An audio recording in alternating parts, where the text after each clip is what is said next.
Good morning, students. Welcome to my class. അഞ്ചാം സെമസ്റ്ററിലെ computational physics എന്ന് പറയുന്ന പേപ്പറിലെ ഒന്നാമത്തെ ചാപ്റ്ററിലെ programming high level programming languages എന്ന് പറയുന്ന ടോപ്പിക്കാണ് നമ്മൾ ഇന്ന് പഠിക്കാൻ പോകുന്നത്. നമ്മൾ അൽഗോരിതം ഫ്ലോ ചാർട്ട് എന്താണെന്ന് മനസ്സിലാക്കി. നമ്മൾ അടുത്ത സെക്ഷനായ പ്രോഗ്രാം എന്താണെന്ന് മനസ്സിലാക്കാം. എന്തൊക്കെ ടൈപ്പ് പ്രോഗ്രാമിംഗ് ലാംഗ്വേജസ് ആണ് അതൊക്കെ നമ്മൾ ഇന്ന് മനസ്സിലാക്കും. ആദ്യമായി കമ്പ്യൂട്ടർ പ്രോഗ്രാം എന്നാൽ എന്താണ്? അതിനെ നമ്മൾ ആദ്യം A set of instructions following the rules of A chosen language. ഒരു പ്രത്യേക കമ്പ്യൂട്ടർ ലാംഗ്വേജിലെ റൂൾസ് അനുസരിച്ചുള്ള ഒരു കൂട്ടം ഇൻസ്ട്രക്ഷൻസിനെയാണ് കമ്പ്യൂട്ടർ പ്രോഗ്രാം എന്ന് പറയുന്നത്. എന്തിനാണ് പ്രോഗ്രാംസ് ഇല്ലെങ്കിൽ കമ്പ്യൂട്ടറുകൾ യൂസ്ലെസ് ആണ്. കമ്പ്യൂട്ടറുകളെ കൊണ്ട് ഒരു ഉപയോഗവും ഇല്ല. കമ്പ്യൂട്ടർ ഉപയോഗം ഉണ്ടാക്കിയെടുക്കണമെങ്കിൽ കമ്പ്യൂട്ടറിനെ കൊണ്ടുള്ള ഉപയോഗം നമുക്ക് ലഭിക്കണമെങ്കിൽ അതിന് പ്രോഗ്രാം ആവശ്യമാണ്. എ പ്രോഗ്രാം ഏതുപോലെ എസ് എ റെസിപ്പി, ഒരു പാചക രീതി നമ്മൾ റെസിപ്പി പറഞ്ഞ മാതിരി അതിൽ ഇൻഗ്രീഡിയൻസ്, ചേരുവകളും ഡയറക്ഷൻസും ക്രമവും ആവശ്യമാണ്. അപ്പോൾ ഒരു പ്രോഗ്രാമിൽ വേരിയബിൾസ് എന്ന് പറയുന്ന ഇൻഗ്രീഡിയൻസും ഡയറക്ഷൻസ് എന്ന് പറയുന്ന സ്റ്റേറ്റ്മെൻറ്റ്സും ഉണ്ടാവും. ഈ രണ്ടും കൂടെ ചേരുമ്പോൾ അത് കമ്പ്യൂട്ടറിനോട് പറയും. വേരിയബിൾസിനോട് എന്ത് ചെയ്യണമെന്ന് കമ്പ്യൂട്ടറിനോട് പറയും. അടുത്തതായി പ്രോഗ്രാം എന്താണെന്ന് മനസ്സിലാക്കിയെങ്കിൽ പ്രോഗ്രാമിംഗ് ലാംഗ്വേജ് എന്നാൽ എന്താണ് എന്ന് നോക്കാം. രണ്ട് കാര്യങ്ങളാണ് ഒരു ലാംഗ്വേജിൽ ആവശ്യം. ഇംഗ്ലീഷ് എന്ന് പറഞ്ഞാൽ നമ്മൾ ഇംഗ്ലീഷിൽ ഒരു ഗ്രാമർ ഉണ്ടാവും. അതുകൂടാതെ ആ ഗ്രാമറിന് ഉപയോഗിക്കേണ്ട വേർഡ്സ് ഉണ്ടാവും. വൊക്കാബുലറി എന്നാണ് വേർഡ്സിന് പറയുക. സിൻടാക്സ് എന്നാണ് ഗ്രാമർ റൂൾസിന് പറയുക. എന്തിനാണ് നമ്മൾ ഒരാൾക്ക് ഇൻസ്ട്രക്ഷൻസ് കൊടുക്കാൻ ഈ രണ്ട് ആവശ്യമായതുപോലെ ഒരു കമ്പ്യൂട്ടറിനോട് ഒരു ഇൻസ്ട്രക്ഷൻസ് കൊടുക്കാനും വൊക്കാബുലറിയും ഗ്രാമർ റൂൾസും ആവശ്യമാണ്.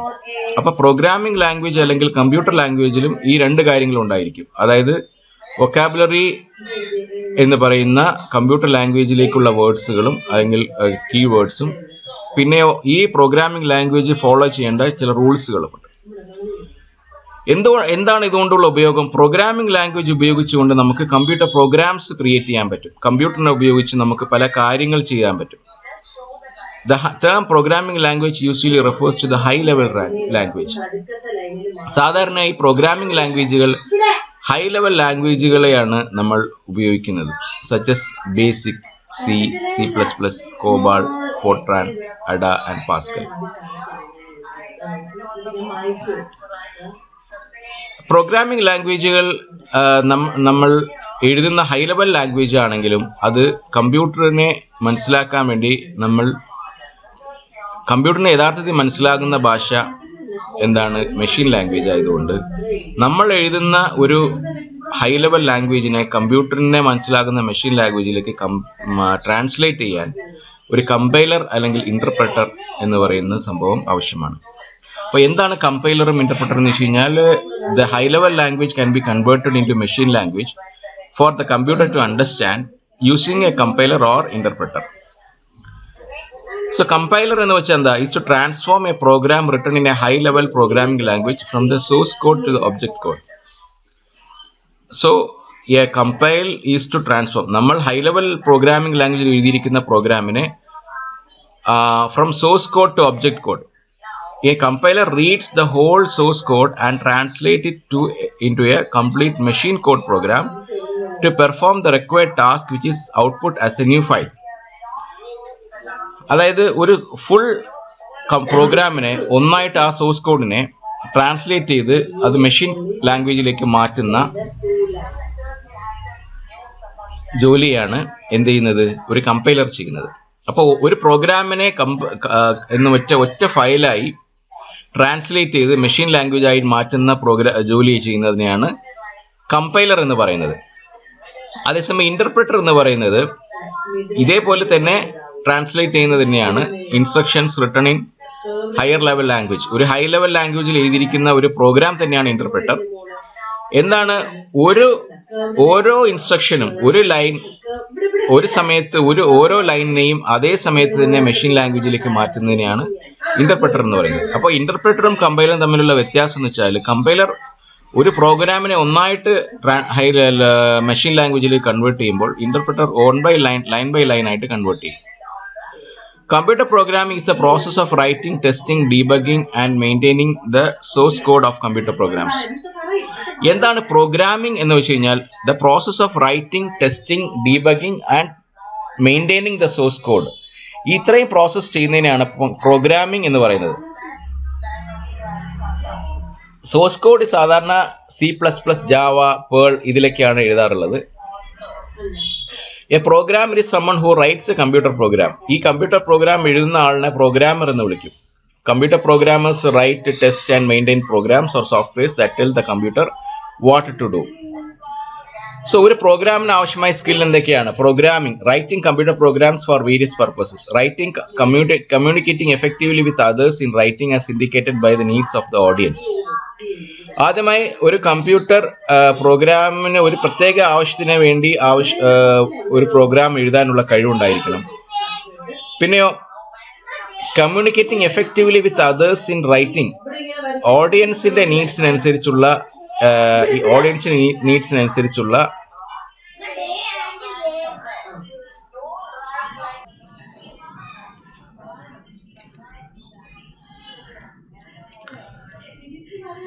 ഇനി reading comprehension, understanding written sentences and paragraphs in work related documents. അതായത് ഈ പ്രോഗ്രാം എഴുതുന്നതുമായി ബന്ധപ്പെട്ട കാര്യങ്ങൾ എഴുതുമ്പോൾ അതിനെ മനസ്സിലാക്കാനുള്ള comprehensive skill. Using logic and analysis to identify the strengths and weaknesses of different approaches.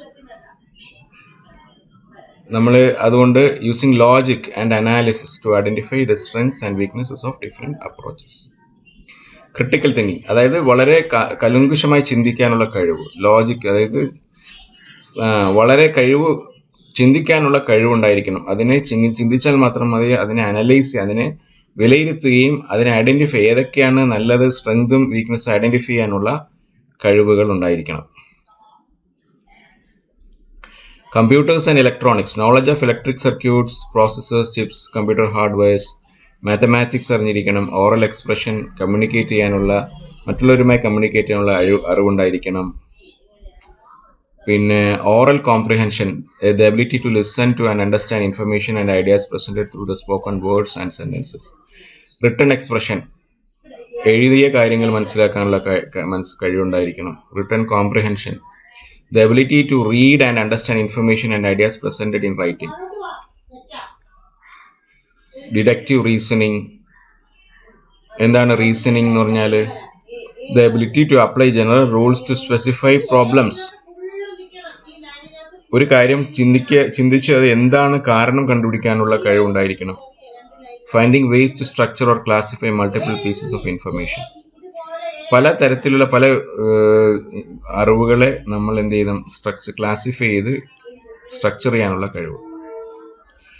ഇനി പ്രോഗ്രാമിംഗ് ലാംഗ്വേജിന്റെ ജനറേഷൻ നോക്കുകയാണെങ്കിൽ ഒന്നാമത്തെ ജനറേഷൻ എന്ന് പറയുന്നത് ഫസ്റ്റ് ജനറേഷനാണ്. അതിനെയാണ് മെഷീൻ ലാംഗ്വേജ് എന്ന് പറയുന്നത്. സെക്കൻഡ് ജനറേഷൻ ലാംഗ്വേജ് എന്ന് പറയുന്നത് ലോ ലെവൽ ലാംഗ്വേജ് ആണ്. അതിനെ അസംബ്ലി ലാംഗ്വേജ് എന്ന് പറയും. മൂന്നാമത്തെ ജനറേഷൻ, തേർഡ് ജനറേഷൻ ലാംഗ്വേജ് എന്ന് പറയുന്നത് ഹൈ ലെവൽ ലാംഗ്വേജസ് ആണ്. C++ ഒക്കെ അതാണ്. Fourth generation languages are languages that consist of statements similar to statements in human language. The fourth generation languages are commonly used in database programming and scripts. Fifth generation languages are programming languages that contain visual tools to help develop a program. Fifth generation programs എന്ന് പറയുന്നത് that contain visual tools. ഒരു programme develop ചെയ്യാൻ ആവശ്യമായ visual tools ഒക്കെ ഉള്ളതാണ് fifth generation language programme എന്ന് പറയുന്നത്. ഇനി machine language, assembly language, high level language എന്ന് പറയുന്നത് എന്താണെന്ന് നോക്കാം. ലോ ലെവൽ ലാംഗ്വേജ് അല്ലെങ്കിൽ മെഷീൻ ലാംഗ്വേജ് എന്ന് പറയുന്നത് കമ്പ്യൂട്ടറുമായി ഏറ്റവും അടുത്ത്, കമ്പ്യൂട്ടറിന് മനസ്സിലാകുന്ന ഭാഷയിൽ ഏറ്റവും അടുത്തതാണ് low level language. High level language എന്ന് പറയുന്നത് ഹ്യൂമൻ ബീയിങ്സിന് ഭാഷയോട് അടുത്തതാണ് ഹൈ ലെവൽ ലാംഗ്വേജ്. അപ്പോൾ മെഷീൻ ലാംഗ്വേജ് എന്തായിരിക്കും? ബേസിക്കലി ഒരു കമ്പ്യൂട്ടർ എന്ന് പറയുന്ന ഒരു ബൈനറി ഡിവൈസ് ആണ്, ഒരു ഇലക്ട്രോണിക് ഡിവൈസ് ആണ്. That uses a binary system. That is a voltage level is a high level or low level voltage level use ചെയ്തിട്ടാണ് ഇൻഫർമേഷൻ പാസ് ചെയ്യുന്നത് അല്ലെങ്കിൽ ഇൻഫർമേഷൻ അനാലിസിസ് ചെയ്യുന്നത്. അപ്പോൾ മെഷീൻ ലാംഗ്വേജിൽ ബേസിക്കലി കമ്പ്യൂട്ടറിന് മനസ്സിലാകുന്ന ഭാഷയിൽ basically it will be having only binary numbers. So the computer reads the binary numbers and interpret the machine language. Machine languages are the only languages understood by computers. കമ്പ്യൂട്ടേഴ്സിന് മനസ്സിലാകുന്ന ഒരേ ഭാഷ machine language മാത്രമാണ്. While easily understood by computers, machine languages are almost impossible for humans to use because they consist on നമുക്കൊരിക്കലും machine languages മനുഷ്യർക്ക് ഒരിക്കലും ഉപയോഗിക്കാൻ സാധിക്കില്ല, കാരണം അത് നമ്പേഴ്സ് മാത്രമേ ഉള്ളൂ. ഫോർ എക്സാമ്പിൾ മെഷീൻ ലാംഗ്വേജിൻ്റെ ഉദാഹരണം വെച്ച് കഴിഞ്ഞാൽ, ഫോർ എക്സാമ്പിൾ ഇവിടെ കാണുന്ന ഒരു നമ്പേഴ്സാണ്. ഇവിടെ 1691, ഇവിടെ ഈ കാണുന്നത് എന്താണ് 1010 ഇങ്ങനെ കാണുന്ന പല നമ്പേഴ്സാണ്. അതേസമയം ഹൈ ലെവൽ ലാംഗ്വേജ് എന്ന് പറയുന്നത് ഫോർ i = ഇവിടെ ഈ 169 എന്ന് പറയുന്നത് അത് അതിൻ്റെ മെമ്മറി ലൊക്കേഷനാണ്. ഇവിടെ കാണുന്ന 1 ആണ് യഥാർത്ഥത്തിൽ അവിടെ മെഷീൻ ലാംഗ്വേജിലെ ഇൻസ്ട്രക്ഷൻസ് എന്ന് പറയുന്നത്. ഈ 169 നമുക്ക് മനസ്സിലാക്കാൻ വേണ്ടിയിട്ടാണ്, ബാക്കി ഈ 1 ആണ് ശരിക്കും കമ്പ്യൂട്ടേഴ്സിന് മനസ്സിലാക്കാനുള്ളത്.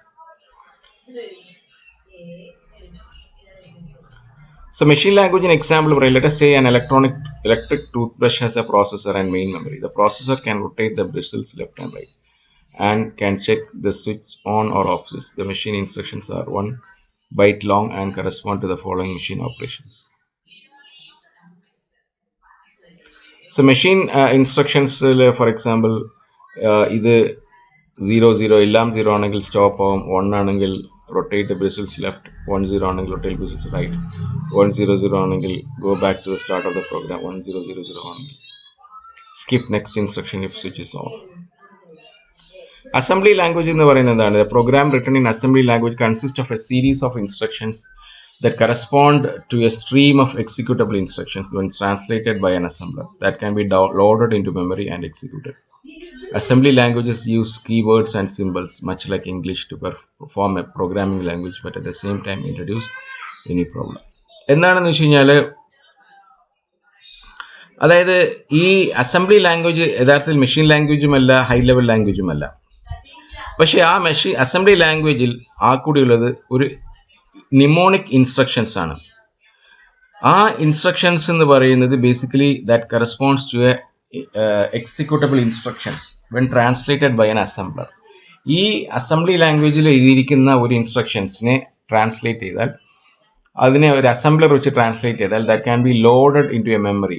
ഒരു മെമ്മറിയിൽ എക്സിക്യൂട്ട് ചെയ്ത് ലോഡ് ചെയ്യാനോ എക്സിക്യൂട്ട് ചെയ്യാനോ സാധിക്കുന്ന ഒരുതരം ഇൻസ്ട്രക്ഷനാണ്.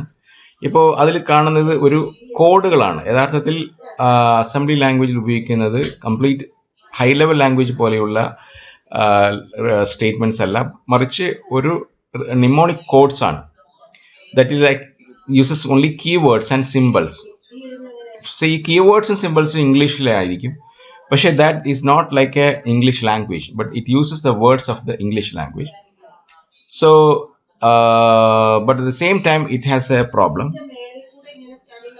that the computer doesn't understand the assembly language. We need to convert it into a machine language that is done by an assembler. So machine language like translate ചെയ്യുന്നതിനായി assembly ലാംഗ്വേജിനെ machine language translate ചെയ്യുന്നതിനെയാണ് assembler എന്ന് പറയുന്നത്. ഉദാഹരണ example machine language എന്ന് പറയുന്നത് ഈ move A1 എന്ന് പറയുന്നത് ഒരു അസംബ്ലി ലാംഗ്വേജ് ഇൻസ്ട്രക്ഷനാണ്. മൂവ് A1 ശേഷം ഒരു അഡ്രസ്സ് കൊടുത്തിട്ടുണ്ട്.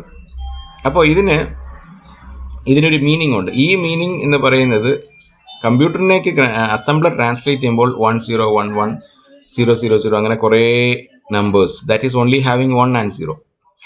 സോ ഇതിനെയാണ് ഈ അസംബ്ലർ, ഇതാരാണ് ഇത് ചെയ്തത്? അസംബ്ലറാണ് ചെയ്തത്. ഈ അസംബ്ലി ലാംഗ്വേജ് ഇൻസ്ട്രക്ഷനെ അസംബ്ലർ എന്ത് ചെയ്തു? ഇങ്ങനെ കൺവേർട്ട് ചെയ്തു, ബൈനറി ലാംഗ്വേജിലേക്ക് കൺവേർട്ട് ചെയ്തു. So what is the meaning of the hexadecimal value 61 എന്ന് പറയുന്ന ഹെക്സാഡെസിമലിനെ move it into the processor register named A1. A1 എന്ന് പറയുന്ന രജിസ്റ്ററിലേക്ക് മൂവ് ചെയ്യുക എന്നുള്ളതാണ് ഇവിടെ ഈ അസംബ്ലി ലാംഗ്വേജ് ഈ ഇൻസ്ട്രക്ഷനെ കൊണ്ട് ഉദ്ദേശിക്കുന്നത്. High-level language allow us to write computer code using instructions resembling everyday spoken language, which are then translated in machine language to be executed. High-level language allow us നമുക്ക് സഹായിക്കുന്നു computer code അല്ലെങ്കിൽ programme എഴുതാൻ സഹായിക്കുന്നു. പക്ഷെ അതിൻ്റെ പ്രത്യേകത റിസംബ്ലിങ് everyday spoken, നമ്മൾ സാധാരണ സംസാരിക്കുന്ന ഭാഷകളിലെ ഇംഗ്ലീഷ് ഭാഷയിലെ വാക്കുകൾ ഉപയോഗിച്ചിട്ടാണ് ഹൈ ലെവൽ ലാംഗ്വേജ് പ്രോഗ്രാം എഴുതുന്നത്. ഫോർ എക്സാമ്പിൾ പ്രിന്റ്, യഥാർത്ഥത്തിൽ ആ പ്രിന്റിന്റെ അർത്ഥം നമ്മുടെ ഇംഗ്ലീഷിലും കമ്പ്യൂട്ടർ ലാംഗ്വേജിലും സെയിം തന്നെയാണ്. If while all these have the same meaning in A computer programme as well as in the English language we speak, because then the high level language will be translated into machine language that is also done by a compiler or interpreter. So programs written in high level language need to be translated into machine language before that can be done, which is already done by a compiler or interpreter. That is done. So you see a lot of examples of high level language: C, C++, Java, Basic, COBOL, Pascal, Python. So we have a comparison. So the machine language is time to execute. It is a basic language of the computer, doesn't require any translation and hence ensures better machine efficiency. This means the program runs faster. So the machine language is the basic program of the computer, so language of the computer, so it will be faster. So assembly language takes longer than the machine language because it needs an assembler to convert it into a machine language. A program called compiler or interpreter is required to convert the high level language program into machine language. So it will take more time for a computer to develop it. It's lot of skills. So you cannot basically write a program in, it is very it is an imaginary thing to write a program directly in machine language. So what we can do is assembly language, if you see, it is easier than machine language programs because the instructions codes must be able to memorize it, but it is tougher than the high level language, because high level language is easy to use because you don't want to memorize all the keywords like in an assembly language. So it is easier for using high level language. So see the various high level language. What is a basic? Beginners all purpose symbolic instruction code. This is a basic which is a programming language. It is used in personal computers in 1980s. So for a basic, Hello World is an example. Visual Basic, a programming language environment developed by Microsoft, that's based on basic language.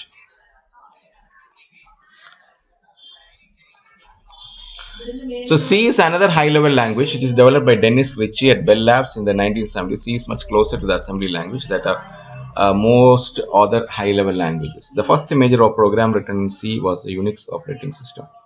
So an operating system itself was written using a program using C language, that is called Unix. So the low level nature of C, however, can make the language difficult to use for some type of applications. So for example, this is a program written in C language. Hash include stdio. These are the including the instructions to include the header files. This represents the starting of the program. This is the body of the program. So C++ is another high-level program language developed at the Bell Labs. It is developed by Jarne Stroustrup. C++ adds object-oriented feature to its C. So C is not an object-oriented program, but C++ is an object-oriented program. So it is one of the most popular programming language. It is used for graphical applications such as that run in a Windows, and you see the operating system Windows uses a lot of C++. See here, this is a program which is written in C++. There are some differences in between C. So Pascal is another high-level language. It is written in the 1960s. The language is named after Blaise Pascal, a mathematician. It is a French mathematician who constructed the first mechanical adding machine.